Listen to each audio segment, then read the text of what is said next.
Hello, my name is Ken Gagney. I am the captain of Team Mischief Makers. I am also Team Mischief Makers. That's my weakness is recruitment. I've tried over the years and nobody seems to want to spend 3 days with me. I don't know what I'm doing wrong. But my mother was diagnosed with multiple sclerosis in 1990, and I'm what you could call a slow learner, because 15 years later I thought maybe I could do something about that. So I joined MS Challenge Walk in 2005. I walked it for 3 years, and then I started bicycling, and now I sometimes bicycle and walk, or walk and bicycle, alternating. I have had actual team members over the years, and sometimes I want to walk with them. So I'll throw the bike on somebody's truck and walk with them for a while. But I'm here to talk to you about online fundraising and all the different tools that the MS Society and other organizations make available to you. Because online fundraising could not be easier. You send somebody a link via email, you put it on your Facebook wall, and they click it, they can donate via credit card, and it goes right into your account. There's no them writing out a check, mailing it to you, you receiving it, filling out a receipt, mailing it to the MS Society, and then waiting for it to show up in your account. In fact, when donations are made online, the MS Society actually gets a bigger percentage of the donation. Because when they receive a check, they need to hire people to process those checks and make sure that it is securely deposited. So all of those human resources can be put to better use if your donations are being accepted via credit card. So the MS Society makes something available to you called your Online Participant Center. And I'll show you how to access that and how to set up your website. So you start by going in any web browser that you like on your computer to msnewengland.org. Very easy address to remember. It's where you are today. And it'll load a page similar to this. And right in the center there's these little box of links. And you want to click on the one that says Participant Center. And once you click on that, it'll ask you to log in. You might have a username or a password. And if you don't know that, there are ways to get that information emailed to you. And once you're logged in, you'll be in your Participant Center, which looks like this. It's sort of a stark presentation, kind of black and white. Not a lot of ornamentation, but you can do a lot here. And the first thing you can do is send out emails. Everybody knows who you are. They look forward to getting emails from you, I hope. And the MS Society gives you this tool where you can create an email that asks people to donate to you or to join your team. And you don't even have to write the letter because they provide templates to you. There's a whole list of checkboxes like join my team, give me money, thank you for giving me money. And you just choose the one you want and it's all written out for you. You upload your address book and it'll fill it in for you. So it'll say, Dear Steve, Dear Caitlin, thank you for doing this. And this is what the email looks like when they get it. It has the nice logo across the top and it's branded with the MS Society and it comes from you. It says from Ken Gagney. So it's not from the MS Society because they're like, oh, this is more corporate spam. I don't know who this nonprofit is. Delete. No, I know who Ken is. Delete anyway. So. It will track who you're sending the letters to. You can see what their response rate is because everybody has a unique link in that email that says donate here. You can see who's clicking on that link, and when they donate, you get a full list of everybody you've sent letters to and who has donated and how much and by what means. One of my favorite things about getting donations is that they get to include little messages of inspiration with their donation.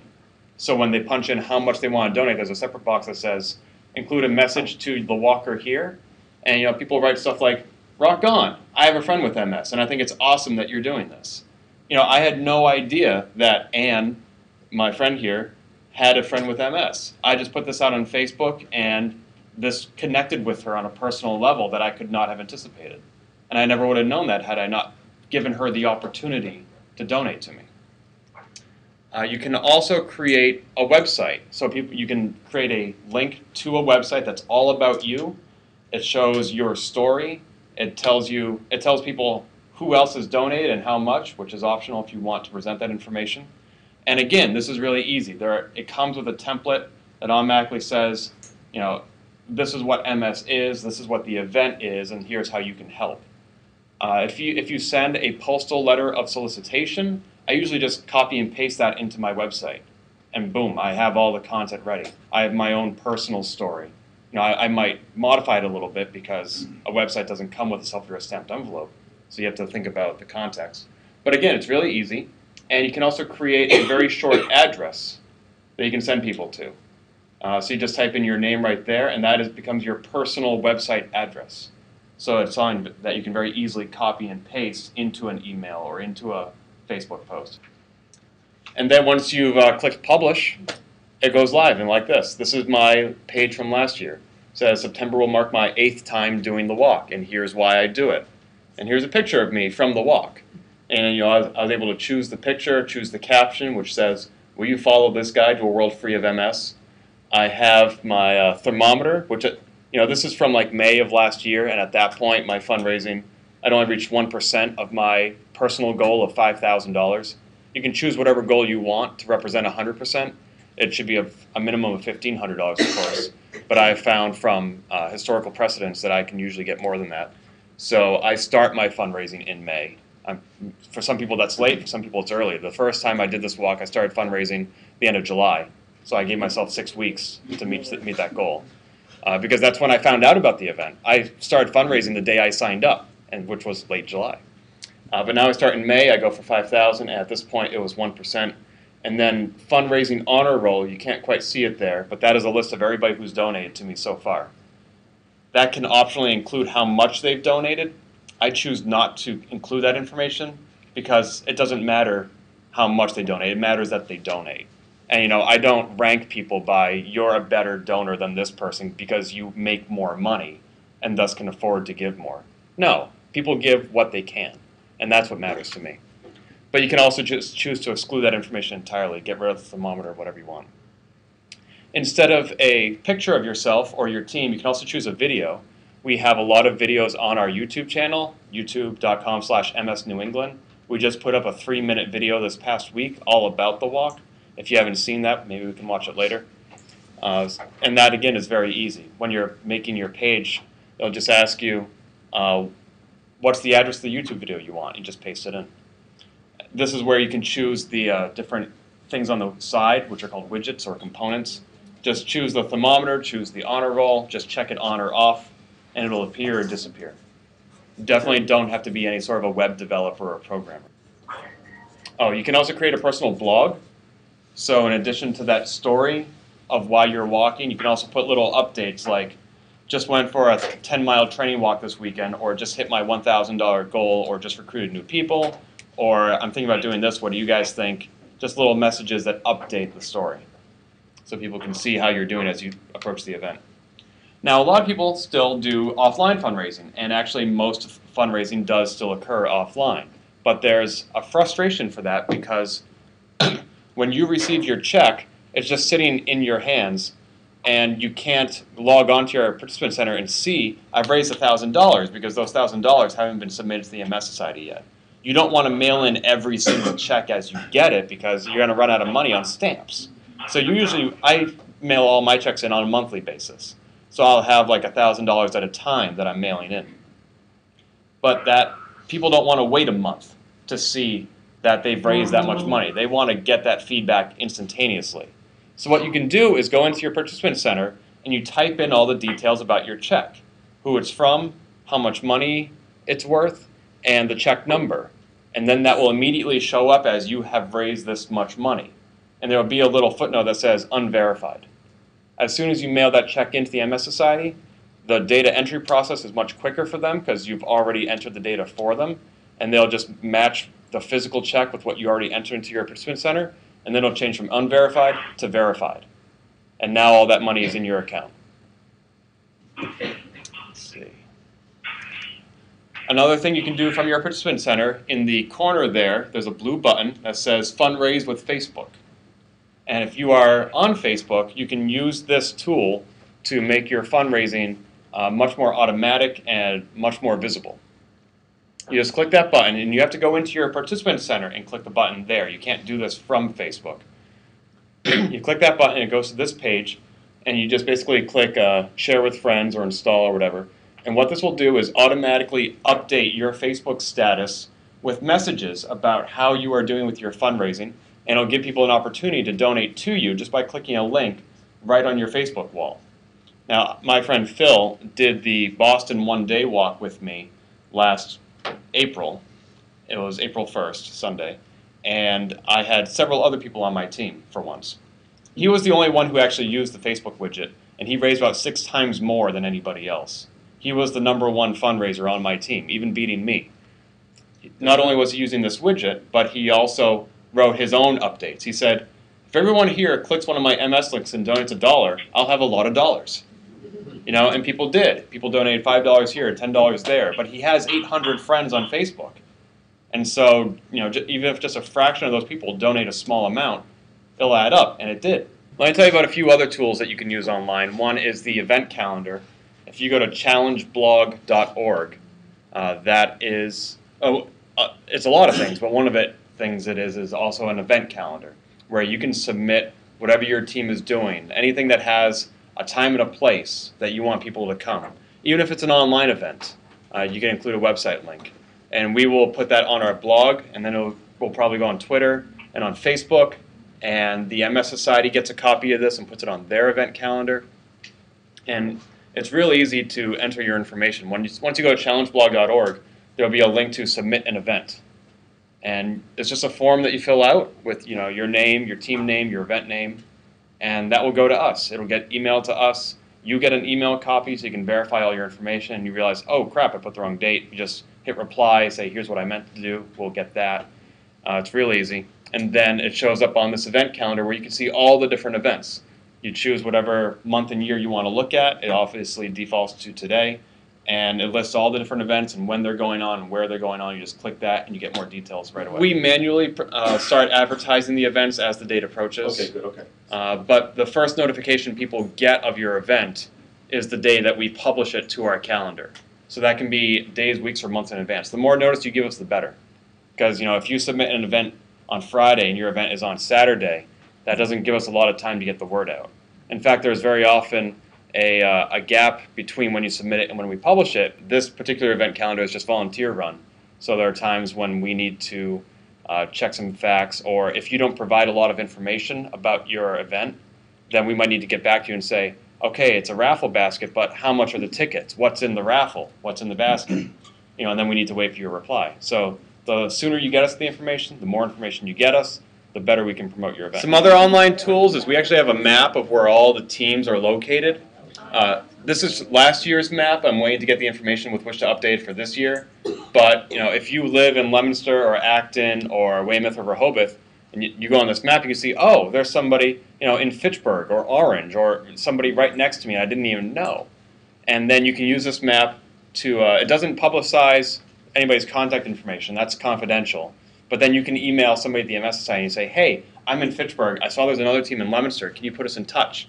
And then you can coordinate your fundraising activities, your training activities, get your team together to go for a walk, or make sure that you're not both having competing events on a Saturday, you know, so you can space it out. It's a great way to get to know the people in your neighborhood. If you are not on the captain's email list, you should be. We have an email list, captains@challengeblog.org. And it's a discussion list, so when you hit reply, it goes to all the other captains. So you want to make sure that what you're saying is meant for general dissemination.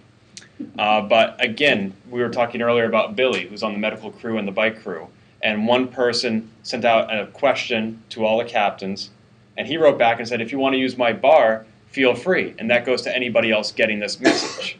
And that's the reason that we don't have it as a private discussion between two individuals, because you never know what opportunities might come from having a discussion out in the open like that. I think there might be a few new captains from 2013 who are on the list yet. We're working on getting you added to that. Let's see, there is Facebook. We have a Facebook page. And if you are on Facebook, you just go to this. Let me scroll down here. Yeah, you just go here and you like this page. Just click like. And you'll automatically get updates in your newsfeed about what we're doing. You can post messages right on this wall that other people can see and reply to. And this isn't just captains. This is anybody in the world. There are 1,040 people right now who like it. 100 of them are my friends. And most of those are friends that I've made through doing MS Challenge Walk. People that I didn't know before I became a member of this amazing community. Most people here aren't on Twitter, but during the actual challenge walk is a really neat time to be on Twitter, because people are posting live from the walk. We give our Twitter account to one of our committee members, Jen Yates, and she has her cell phone with her, And every 2 miles she's posting a tweet about just came from the best rest stop, or saw somebody needed help, hope they're okay, or made it to the finish line, I feel so sore, can't wait to do it again. And this is something that not only can you participate in that conversation while you're walking, but all your friends back home are getting this live stream of what's happening on the Cape Cod Rail Trail. It's a really cool feature. Jen does a great job. Yeah, she does fantastic. She posts like 50 or 60 tweets over the course of the 3-day weekend. And then we archive all that and post it as a single blog post so people can read it like a story, after the event. Let's see. I did something this Christmas time with Amazon where I created this address called helpken.org. You just go to helpken, and it automatically redirects to Amazon. And it's the exact same Amazon you know and love, all the exact same products, all the exact same items. But since you went to helpken.org first, anytime you buy something during this session, like having gone to HelpKen first, I'll get 5%. So if you buy like a $100 toy, I got $5. And they don't mark up the price to compensate for that. So the people who are shopping aren't giving me money. Amazon is giving me money. And I'm only telling people to buy things that they were already going to buy anyway. During the Christmas time, this was kind of cool. Now, 5% actually isn't all that much, so I made maybe like $70, but it didn't cost anyone anything. My donors didn't give me money. I didn't have to pay money to sign up for Amazon. It was just, and that feature is good year-round. It's not just Christmas time. So throughout the year, if anybody goes to helpken.org, I'll get a cut of the action. How would people know to go to helpken.org? I emailed everybody who's ever donated to me. So just random. And I posted it on Facebook. I don't think my friends are random. Facebook friends very much usually are random. Maybe. But then even saw my friend shared that. One of my former co-workers put on her Facebook, said, hey, my friend Ken is very generous with his time to the MS Society. Will you please be generous by going to helpken.org? So you pretty much had to spread that word. Yeah, it's not really advertised anywhere, except where I advertised it. Yeah. Does somebody else have a question? How do you do that? How do you contact them? It's something called the Amazon Affiliates Program or Amazon Associates Program. And if you're on the captain's email list, I sent out a link that you can use to get on that. If you didn't get that email, just contact me separately, and I'll send you that info. But yeah, it's free. You basically just give them your bank account number, and they'll deposit the money right into there. Now, it's still on the honor program that you have to then take that money and give it to the MS Society. Yep. But I think we're all honorable people. Do they donate once a month or every transaction, or how does that? I think it's like a minimum of $10 you have to make, and then it's monthly. So if you make $9, you won't get anything that month. The next month, if you make $10 that month, you get 19 total. And the more items that are sold through your account per month, the greater the percentages. So you start at 4%, and then after you've sold 30 items, it goes up to 6%. And that's retroactive, so those first 30 items, you get 6% of that. And it can go all the way up to 8% if you're selling thousands of items. The captain's blog, can anybody get on that? The captain's email list? Yeah. I automatically populate it with the captains. Okay. So it's not something you can go and sign up for. So if somebody I have 40-something walkers. It's impossible for 2 people to manage that group. So we have designees within the group that are really captains. Yeah. Can they be on the captain? Just email me. I've had captains email me and say, Ken, for all intents and purposes, this person is my co-captain. Can they get these emails? I'll say absolutely. And people can choose not to receive those emails. If they're getting too many messages, they can just decide this isn't really for me, and they just sign off on their own. No administrative action required on my part. They can do that themselves. Cool. That's most of the online accounts and services. Anybody have any questions about the Participant Center, Facebook? I actually resisted joining Facebook for years because I used to be a high school teacher and my students were on Facebook, and I didn't want to be socializing with them in that environment. Years later, I joined the MS Society, and they say, Ken, will you look at promoting the MS Society on Facebook? And that's what finally prompted me to join Facebook, was to promote this event. And I think we've done a pretty good job, but there's always opportunities to do more. Thank you.